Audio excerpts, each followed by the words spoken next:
Takže oplík najazdených 266.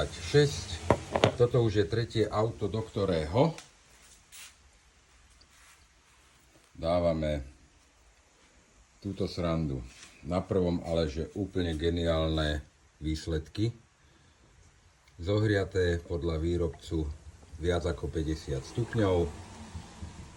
Dáme tam všetko, motor je zohriatý tiež.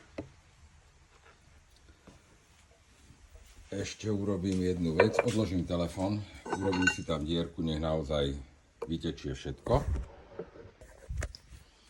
Zajtra idem na ňom natočiť 600-700 km a podľa skúseností z prvých aut potom sa objavia úplne najlepšie výsledky.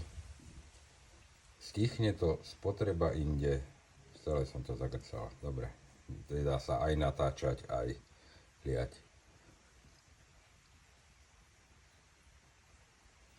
Môžem len odporučiť.